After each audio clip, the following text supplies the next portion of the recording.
We might be a small island, but we've got a big history. Everywhere you stand, there are worlds beneath your feet. And so every year, hundreds of archaeologists across Britain go looking for more clues into our story. Who lived here, when and how. So there's a blade wound here, here, so he's being attacked from all angles. Archaeology is a complex jigsaw puzzle, drawing everything together from skeletons to swords, temples to treasure. He's biting his shield. Biting his shield, yeah. From Orkney to Devon, we're joining this year's quest on sea, land and air. We share all of the questions and find some of the answers as we join the teams in the field, digging for Britain.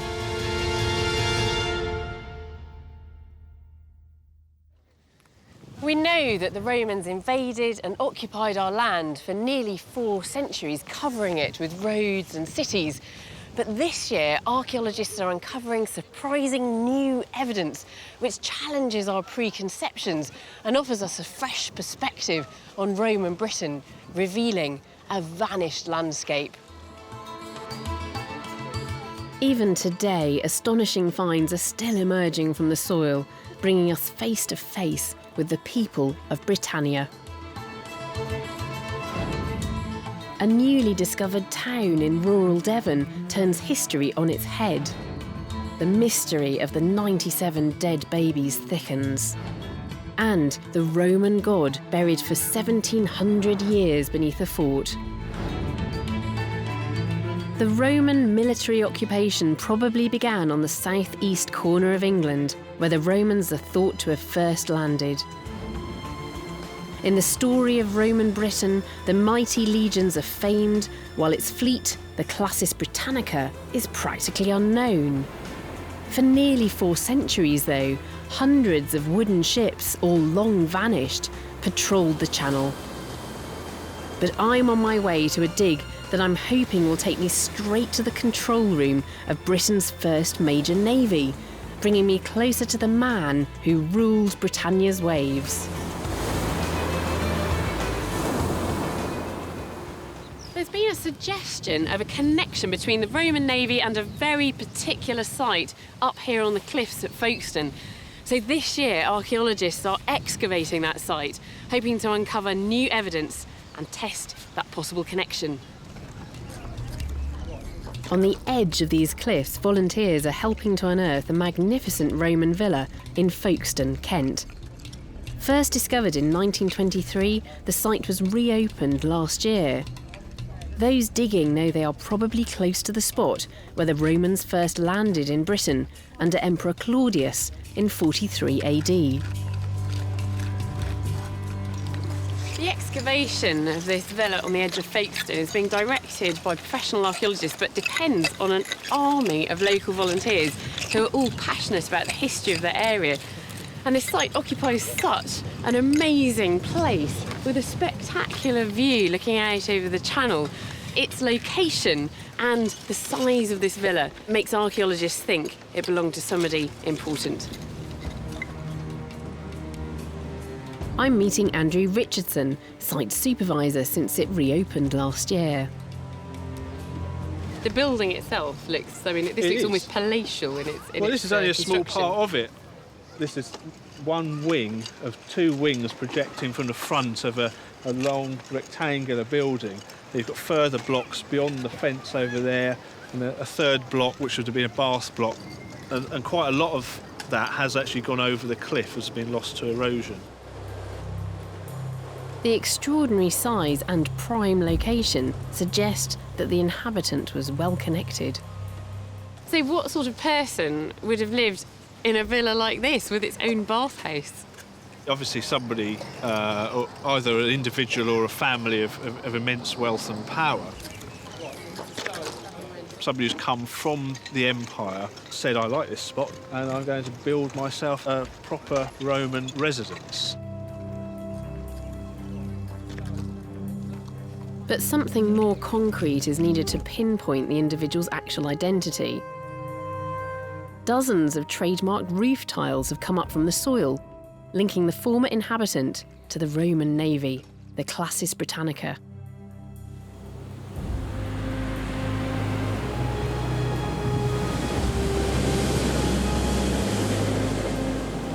These are two very special tiles because they're stamped with a circular stamp and the letters CLBR. So what does this stand for? It stands for Classis Britannica. So this is a stamp of the Roman fleet in Britain. Yes, and we do know that the fleet was commanded by prefects.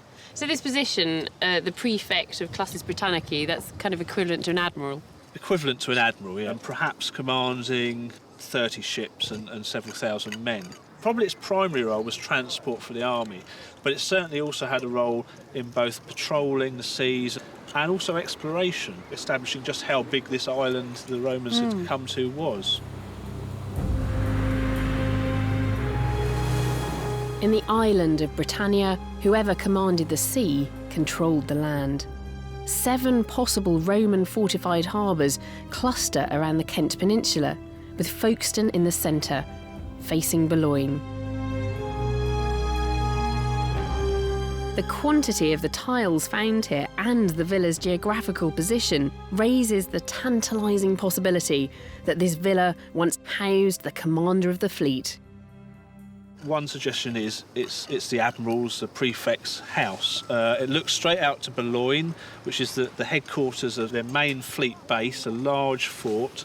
Further along the coast at Dover, they've got a fort, and they've got another fort at Lymm to the west. And this is almost halfway between Dover and Lymm. You can imagine that, you know, the commander of what is effectively the most powerful military organisation in the region at the time is the sort of person who would have the clout to live at a place like this. The idea that this was the home of one of Britain's first and most important naval commanders is incredibly exciting. The volunteers are rediscovering the layout of this once luxurious home.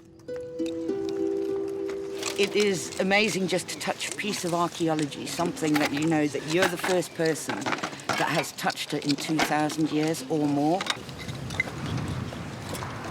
So Ian, we heard you just found something. That's right, yes. A coin, probably Roman. Minimum. Just come up. Yep. So Ian, you've just found this. Yep. Can I have a look? Yeah. What is it, Keith? I should guess it's late 3rd or 4th century Roman. Oh, I'm amazed you managed to find that, Ian. It's absolutely tiny. Ian's coin adds to the hundreds found here, suggesting the site existed for most of the Roman period, stretching from the Claudian invasion in 43 AD right into the 360s, 50 years before the end of Roman Britain. It was forgotten for nearly 1,500 years more, and now it faces destruction.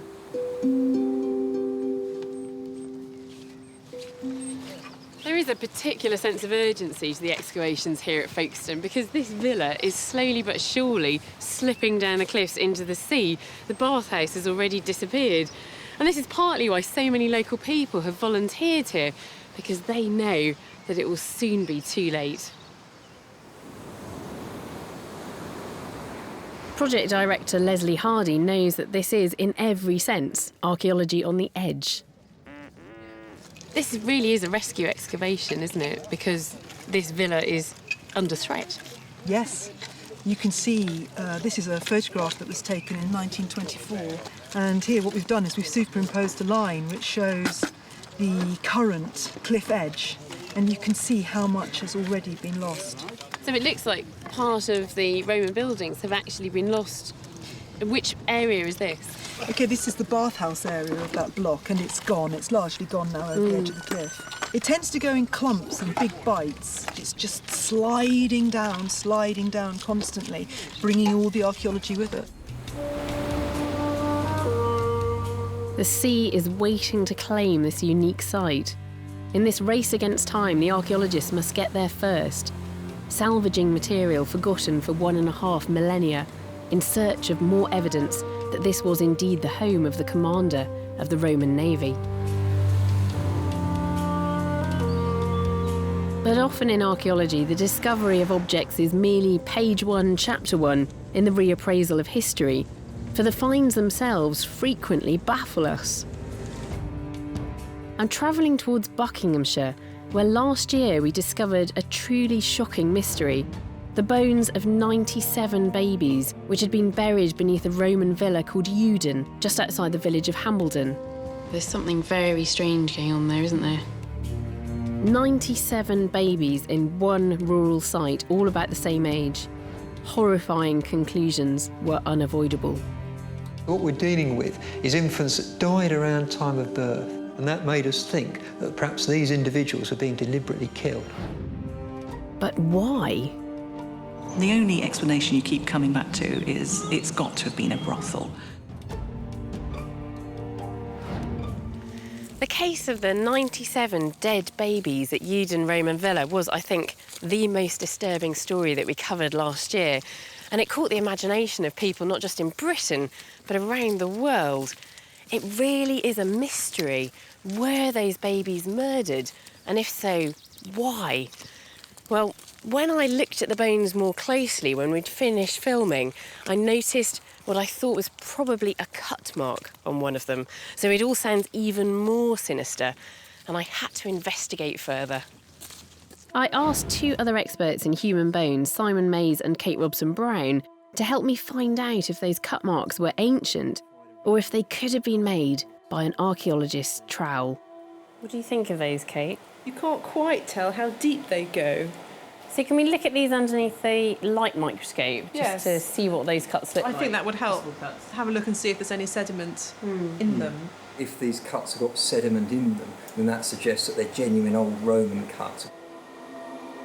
The microscopic image suggests that a knife was indeed taken to this baby, cutting the flesh right down to the bone. Now I think you can see that one does look like there's sediment in it. And you can almost see the mineral sparkle of the soil there. So there's definitely soil inside those cut marks. Right, that does suggest then that we're looking at something that's ancient rather than recent. Oh, that's really intriguing. The presence of the soil that they were buried in, embedded deep inside the cut, strongly suggests that the cuts are very old. They could have been made around the time of the baby's death. But why might these babies have been killed? Romans sometimes limited family size by killing babies, especially female ones.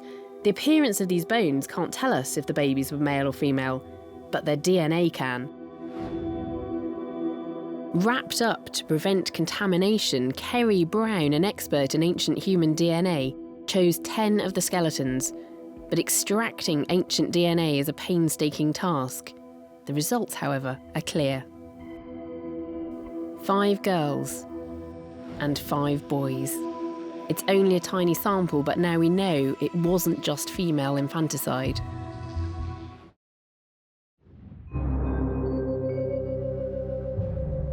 But can the artefacts found at the villa tell us if the deaths were close enough in time to justify the grim conclusion of murder?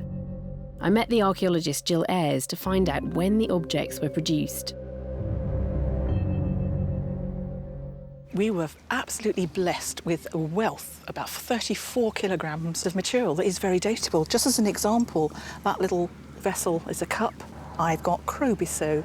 It's Crobiceau M, which M is short for Manu, manufactured by the hand of Crobiceau.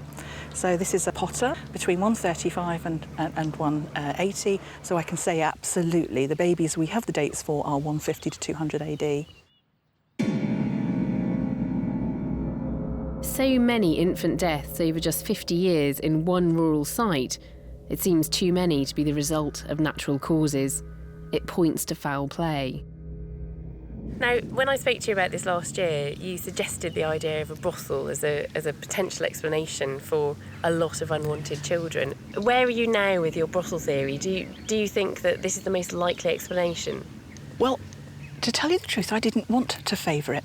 I put it forward as a suggestion to get people going.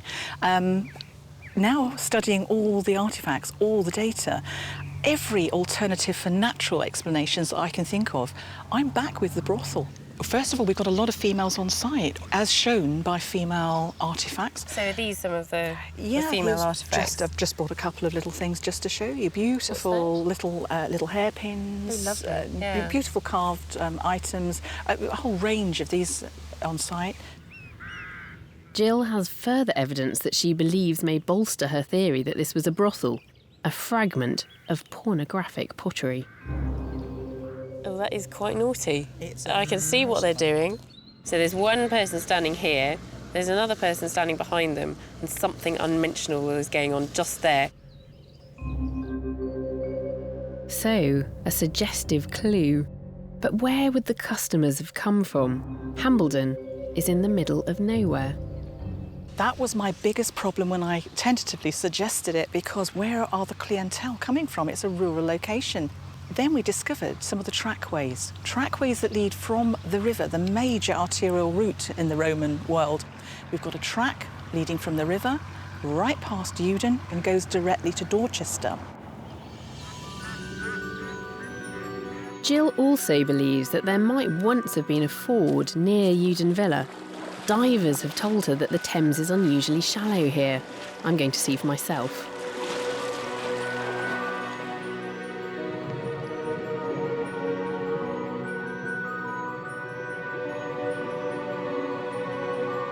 The river really does seem shallow enough that in Roman times it might have been a ford.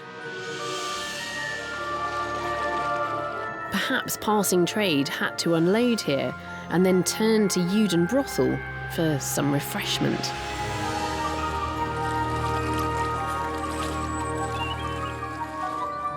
Over the last year, Jill has been looking again at the finds from Uden and the wider landscape and exploring her brothel idea. I'm intrigued by Jill's theory about Uden being a brothel, but I'm not at all convinced by it. It seems to be based on almost entirely circumstantial evidence. Well, now I'm hoping to look at some hard evidence in the form of artefacts from the villa excavations, and they're held at Buckinghamshire County Museum, where I'm going to meet the curator. His name is Brett Thorne.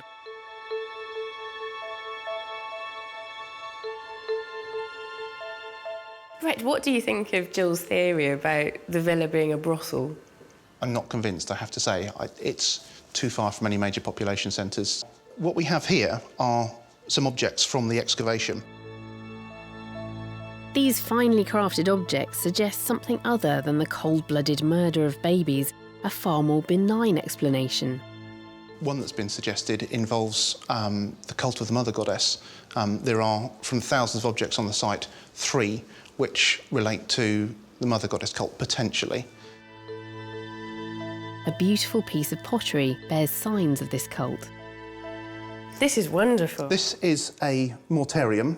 It's a grinding bowl. And what's special about this one is the decoration you can see.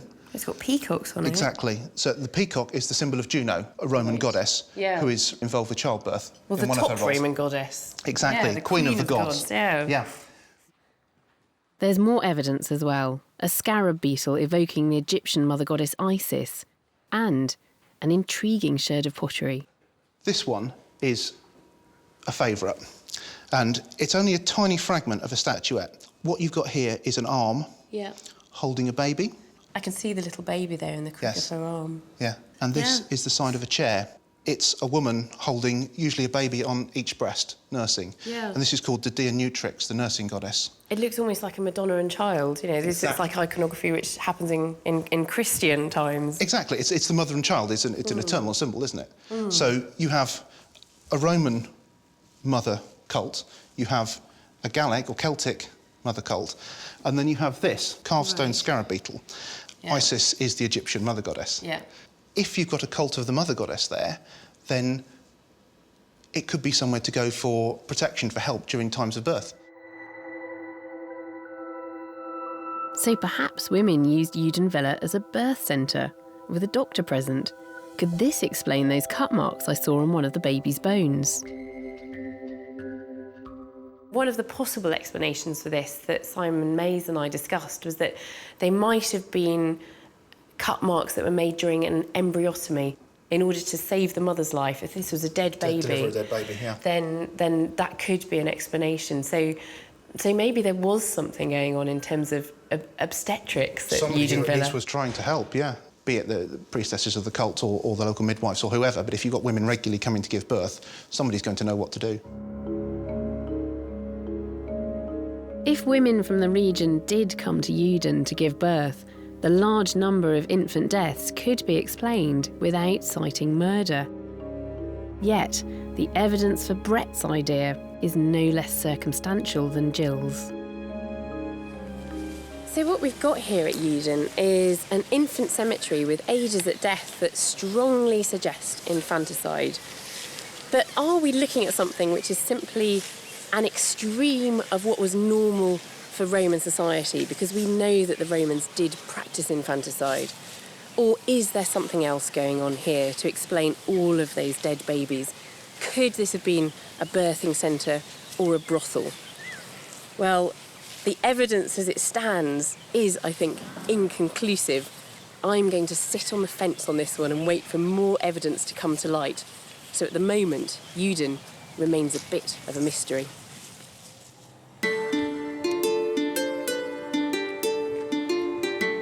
At times, archaeology merely tantalises us. But I'm on my way to an entire lost Roman town that promises to radically rewrite the history books.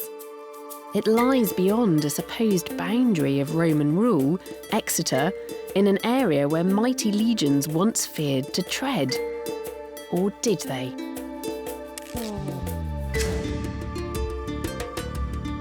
In 2009, two metal detectorists, Jim Wills and Dennis Hewings, made an unexpected discovery in a field outside a tiny village in South Devon, 30 miles west of Exeter. A Roman coin. Then they found another and another. They carried on finding them. Soon they had dozens. An extraordinary story was beginning. But this doesn't seem to make any sense. There aren't really meant to be any Roman settlements west of Exeter. The metal detectorists contacted the Portable Antiquities Scheme, the organisation that manages finds like these made by the general public right across the UK. And the people at the PAS realised that this was potentially a very important discovery.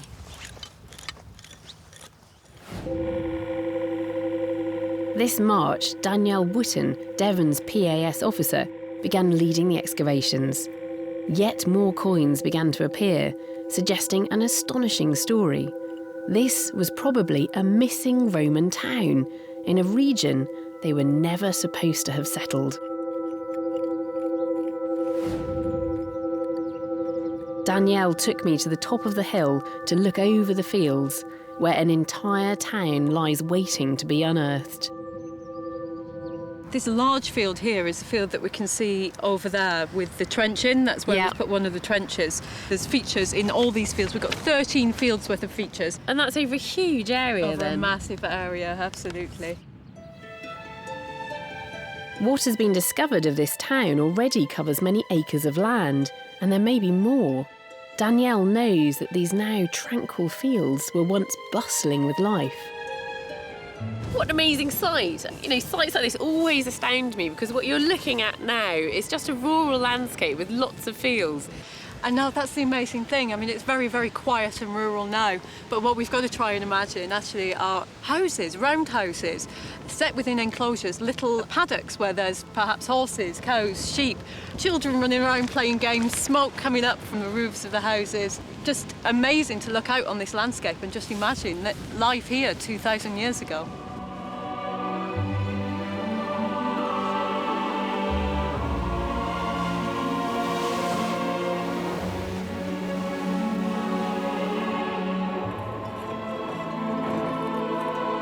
The digging resumed in June with the help of dozens of eager local volunteers.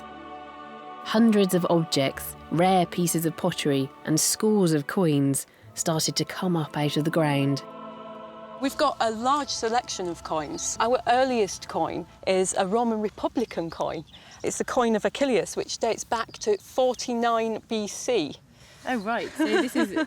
How is this getting to Britain then? Britain's not part of the Roman Empire at that point. No, absolutely not. We think what's happening here is because the silver's such good quality, that is staying in circulation much later on in later centuries. Right. So it's kind of the equivalent of having some Victorian change on you when you come over to Britain. So this is a coin that was minted in the 1st century BC, but probably came over here in the 1st century AD. Absolutely. That's lovely. The coins suggest a long life for this town. From the first years after the invasion until the last century of occupation, this was no passing encampment, but a substantial Romano-British settlement of almost 400 years.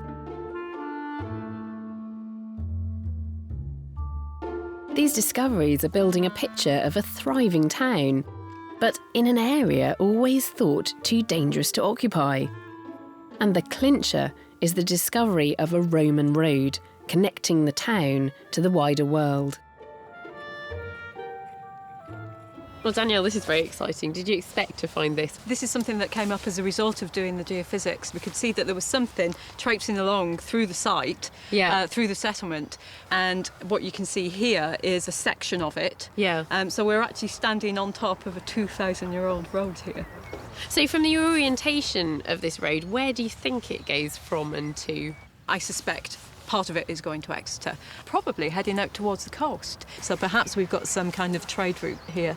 Given that we've got all this imported pottery, it would make sense. So far, archaeologists have found 97 coins, hundreds of artefacts, and even a buried Roman road. But towns house people. While I was on site, Danielle's team was uncovering the first evidence of the town's forgotten inhabitants. You can just see the top. We have some human remains. We have part of the skeleton just coming up through the soil. Can I get down there? Yeah, sure. So this is, the outline of a skull. So the top half, or the side of the skull has been taken away. I think we've got some teeth down here, and then we're just seeing the outline of the skull coming around here. The people who lived, worked and died in this forgotten town are coming up out of the ground, revealed by the archaeologist's trowel, unearthing a possible burial ground. Is that another one over there? Another one here. So here you can see we have the top of a skull. And so this is kind of throwing up even more questions than we were expecting, really. We were just looking for the road, and now it looks like we've got possibly some kind of cemetery. If this chance find is a cemetery, we will one day know much more about the long-vanished town and its people. It's so exciting being here at the beginning of something which I imagine is going to turn out to be a massive archaeological story. I can imagine that in 10 or 20 years' time, people will be writing history books and will be talking about this site as the one that revolutionised our understanding of the Romans in the southwest. I'm travelling from Exeter to Wales to Caerleon, in the tracks of the mighty 2nd Legion Augusta, which abandoned Exeter in 75 AD. This amphitheatre is part of the massive Caerleon fort complex, also started in 75 AD by General Frontius. It was first dug in 1909, but more than a century later, it is throwing up objects that breathe new life into the legion's long-dead men. Caerleon Roman Amphitheatre is one of the great symbols of Roman Britain, up there with Hadrian's Wall. And for many local children, it's their first real experience of the Romans. I certainly remember coming here on a primary school field trip, and it had a big impact on me. But just last year, new excavations unearthed something extraordinary, a warehouse full of objects which give us an insight into the Romans' private lives. The archaeologist in charge of the dig is Peter Guest. Peter, this is an extraordinary collection of finds to come from one excavation. And what you see in front of you is just a selection of the 1,200 or so metal and other objects that were recovered over 6 weeks last year. And I've never seen such a beautiful assortment of Roman artefacts from one site. Amongst them, these fish brooches. Originally, they would have had enamel in the eye, very beautiful examples of their type, and to find 3 together is extremely rare.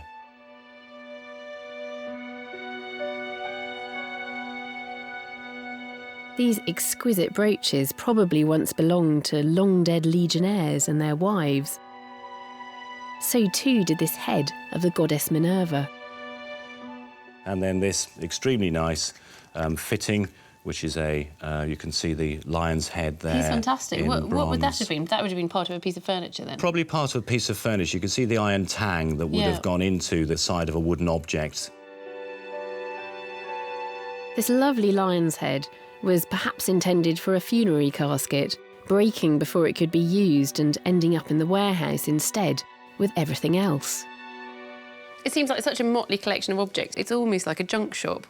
Or possibly a lock-up kind of store, you know, like the things that we use today, where if you've got too many things in your house, you hire a small unit and you put all the things you don't really need immediately away there. Amongst those objects, destined for Killian's Roman Legion Museum, was something mysterious and utterly unique. Pieces of a Roman garment. They are being painstakingly conserved in Cardiff.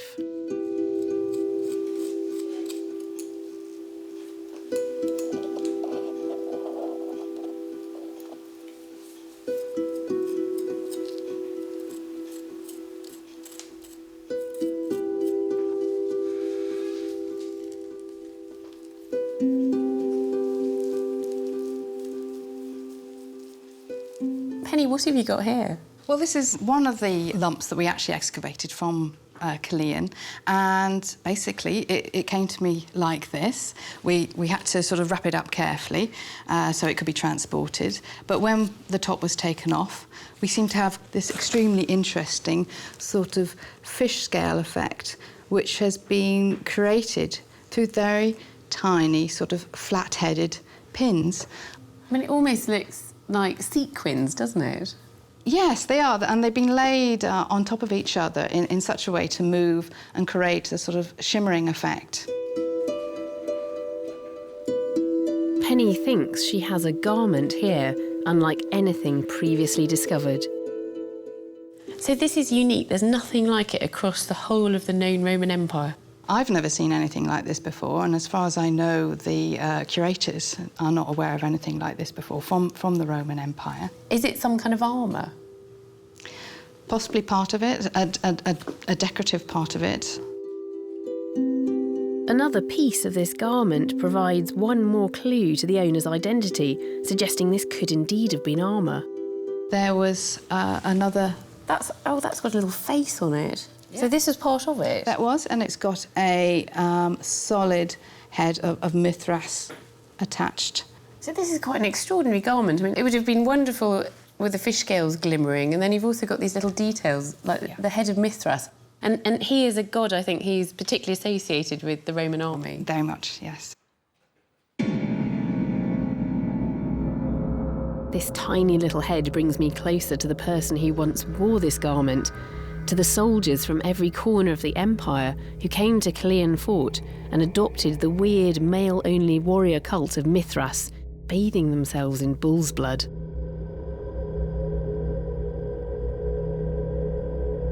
This garment is a one-off, with all the individuality of a person. We may never know who owned this or exactly when he wore it. When this armour is finally restored, it will present cryptic clues to the crumbling of Roman power in Killian. It's thought that by the early 4th century here, the Roman military presence had, if not completely disappeared, at least been significantly reduced. So you can imagine the people staying on, struggling to maintain what had once been a great fortress as buildings fell into ruins about them. And in a corner of a crumbling warehouse, that forgotten suit of armour, well, those objects that were missed by people all those centuries ago were preserved for archaeologists to find. So after 1,700 years of oblivion, they've gained a new life.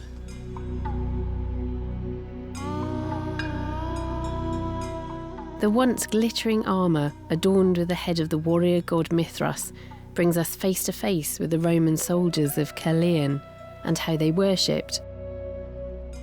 And 70 miles away in rural Dorset, deep inside Roman Britain, a site is throwing up exciting clues to a complex pattern of belief across Britannia.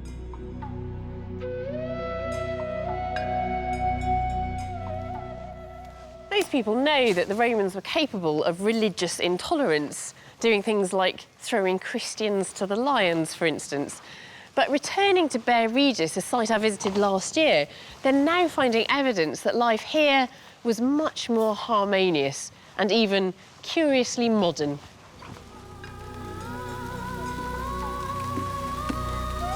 More than 200 students work here on what is one of the country's largest digs. My day here is, I'm told, the rainiest day in its 3-year history. And as the day progresses, it becomes a mudfest worthy of Glastonbury, trowels dredging up a mud-spattered Roman Britain. For the Romans, Bear Regis was probably an ideal colony, a profitable farmstead made rich by grain and pottery with a compliant ruling class. By 350, Britannia was part of an officially Christian empire. But the truth, as site director Miles Russell knows, is much more complicated. Miles, where are we standing right now? Well, we're standing at the moment in the remains of a very late Roman, probably not a villa as such, but it is a very Romanised building. And this, I think, is probably our most impressive find to date. It's a little pendant, because it's pierced in the middle there. Yeah. This is actually a reused coin. It's actually of the Emperor Magnentius in the 350s AD. And from our point of view, the key interest is that it's a Christian symbol. That it's a Chi-rho. Yeah, so you can see the rho and the chi, so that's the first 2 letters of Christ's name. Exactly. So someone's taken that coin and has obviously turned it into a pendant to identify themselves as an adherent to Christ, to the Christian God. But Christianity was only one religion in Dorset, in rainy Britannia, at this time. So have you got evidence of other religions or other faiths still being practised at the same time as Christianity? Yes, indeed. We've got this nice little bone handle, and you can see this female figure with a very ornate headdress, and then a series of eagles and birds around the outer side. Oh, they're lovely. Wow. This is an image of Medusa. I can't see any snakes around her head, though. No. I mean, it's actually her being shown as a healer, as associated with animals. Right. But the key thing is this is being used at the same time that someone is wearing this Christian pendant. If Christianity has become the state faith whereby all other faiths have to be rejected, then this is exactly the kind of object that shouldn't be used. But it's quite clear from this and from other material that people are still accepting of the non-Christian gods.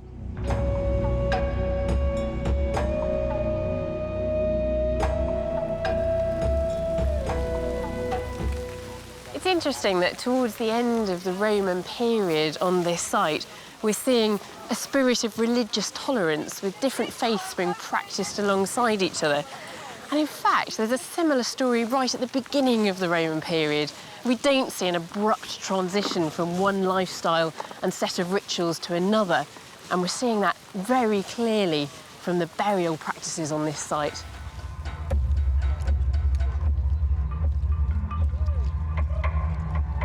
The archaeologists think they found a cemetery for the elite. Dated to the late 1st century, these people would have interacted with the earliest Roman officials. And each is buried in a strangely contorted position, alongside symbols of wealth, pots. This is evidence of a local religion which you might have expected the Roman conquerors to stamp out. Miles, looking at these 2 burials here, there seem to be a lot of similarities. They're obviously both in a crouched position. All the burials that we get here and across this part of Dorset, they're all the same. They're all crouched, or sort of the knees are up towards the chest. They're all lying on their right side, and the head is always at the eastern end of the grave cut, so the face is facing north.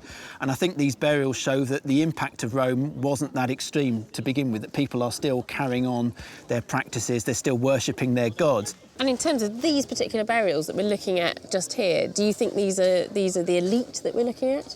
I think they probably are. These are the well-to-do elements. Possibly these are the last set of people who are harking back to an earlier age, to a more sort of British culture. So it seems that some people living here were doing very well indeed out of being part of the Roman Empire. But what we have to remember is that those crouch burials are high status. That's the wealthy elite we're looking at. life wasn't nearly so rosy for everyone else as their bones reveal.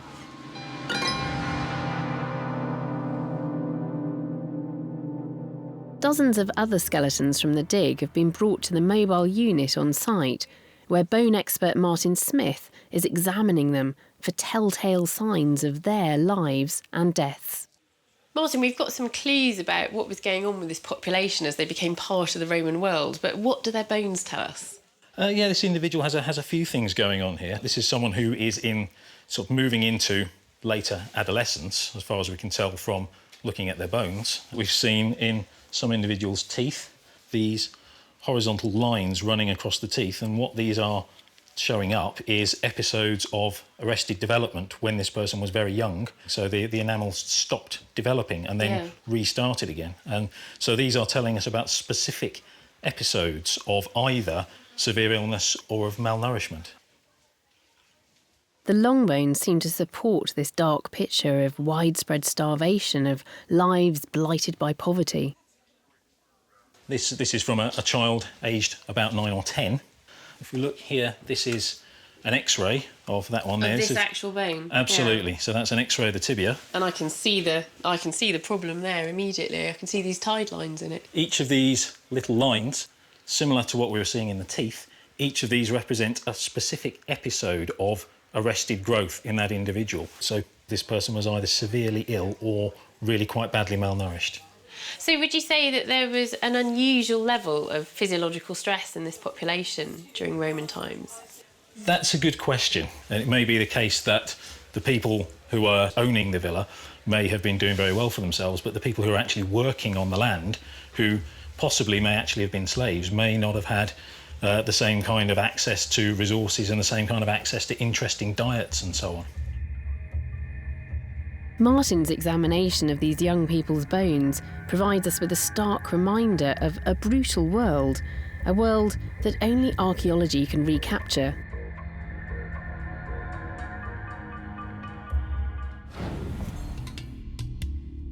Along Hadrian's Wall alone, there were 4 huge Roman excavations this year. Just south along the Roman road of Deer Street, I'm on my way to a dig that has thrown up astonishing evidence about what happened inside the forts after the Romans left Britain in 410 AD. So what do we know about the Roman occupation of Britain? Well, they arrived here in 43 AD, they ruled here, they built here for nearly 4 centuries. Then they packed up and left in 410, snuffing out the flame of civilization and plunging Britain into the Dark Ages. But what if the Romans never actually left? What they're finding now at Binchester raises that very possibility. The last days of Roman Britain are emerging from the dark mud. I mean, it almost looks like there was some kind of floor surface that's been laid down reusing other stone, and then this bit's been robbed out. Yeah. It has long been assumed that when the Roman Empire stopped paying their troops, the soldiers were forced to leave in search of a new living. But excavations in Binchester's barracks are illustrating an untold story in which the soldiers stay on and go native. And the tale starts somewhere quite unremarkable, a hole filled with animal bones. So what are we standing in here? We're standing in a very big stone-lined pit. We're almost certain that what we've got here is evidence for a tanning industry, turning cow hides into leather. And it's quite a complicated process which involves soaking the hides in a variety of different noxious substances, scraping all the fat off the cow hides. This hole is certainly large enough to soak a few cow hides, but David Petts has other evidence to support his theory. The first thing is these are big holes, big pits, and the other thing is we've got lots of animal bone out of these pits, skull fragments and fragments of the feet. And you've got some bones here. And we've got kind of a range of the kind of things we've been finding. We found this so part of a cow skull. Cow skull, which is out of this pit, and we've got lots of other jaws, fragments of horn, fragments of skull. And these are exactly the kind of things you get with a tannery, because when you skin the cow, the skull and the feet come with it. David thinks he's discovered evidence of an industry that grew up after Rome stopped its soldiers' wages, and perhaps the Romans never really left. So you actually think it's the Roman soldiers who stayed here? Absolutely. When governments go, the people don't. The people are still there, and they've still got to kind of find a way of living and find a way of going on, no matter what happens. And how remarkable that you've actually managed to identify the industry that they were engaged in here. Binchester is the largest Roman fort in County Durham, and only a tiny part of it has been excavated so far. The discovery of objects revising our understanding of the Roman withdrawal makes it an important site. More evidence is emerging out of the soil, not just of a tanning industry, but something even more unexpected: jewellery workshops continuing when civilization was thought to have collapsed. We also think we're getting evidence for either very late or immediately post-Roman jet working. We've actually got lumps of raw jet. So Lovely. Must have actually come up from Whitby. Yeah. And you've also got things like this. It's a fragment of a jet bangle. Right. Which is still unfinished. It hasn't been polished off, and it must have been broken when it was being produced. So clearly it's being used by the local people. Specialist craftwork and a trade in jewellery after the collapse of civilization? Could these really have emerged from the shadows of the Dark Ages? In order to see some better preserved small finds, I'm visiting what was once the commander's house and custodian Rob Collins. Rob, you've got some wonderful finds here. Binchester has produced a load of material, really, in just the 2.5 seasons we've done. I love these beads. Yes, we have a number of different beads, so they're segmented beads, that's what we call them. And are they actually drilled through? They actually do drill through them, and you get strings of them. That's really Some necklaces. beautiful. Jet is very friable, so it breaks and splits quite easily if you don't know how to work it properly. And that's quite interesting that we've got specialist craft workers on site in probably the years after the end of the Roman Empire. Right.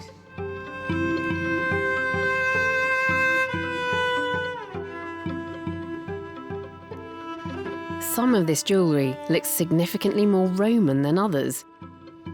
Officers and magistrates would have worn these crossbow brooches to proclaim their importance in the Roman hierarchy. But after 410 AD, the crossbow brooch vanishes from the dig, and the Romans who stay on here adopt a style of brooch from times before the army ever set foot on Britannia's shores. A penannular brooch, shaped like a broken circle. This is a terminal of a penannular brooch. So it would be C-shaped in its full form, and that's just the tiny end of it there. Right. But that's much more of a British type of object. And what is quite interesting is that the crossbow brooches, those very large, honking Roman symbols of power, don't continue on in the post-Roman years, but penannular brooches do. Why do you think they didn't carry on making brooches in the Roman style? I suspect that the frontier is a dangerous place, and I think as Roman power is withdrawing, the people who are here are needing to make new alliances. So perhaps it's better to display your Britishness rather than your Romanness. So life is changing. Life is changing very much. As the archaeology at Binchester shows, it's much too simplistic to imagine one epoch, Roman Britain, suddenly ending as another, the Dark Ages, begins. In truth, one period always bleeds slowly into the next. People don't abandon their beliefs and lifestyles overnight, and in our material culture, the past often lives on into the present. This church, just a few miles away from Binchester Roman Fort, is one of the earliest in England. It was built by the Anglo-Saxons using stone from the fort. And it represents the endless recycling of materials by subsequent generations and cultures. And here, those Roman stones are part of a building which is still in use today. From this church built after the Roman withdrawal to the magnificent villa near the place they probably first landed, the Romans are still very much with us, even in the soil beneath our feet. It always surprises me that during this period of history, the Roman occupation of Britain spanning nearly 4 centuries, we are still learning new information from archaeology, like the discovery of an unexpected Romano-British settlement to the west of Exeter, and here at Binchester, what seemed to be Romans staying on long after their army has packed up and left. It brings it home to me that there are still many discoveries to be made, and so even as I speak, the digging continues.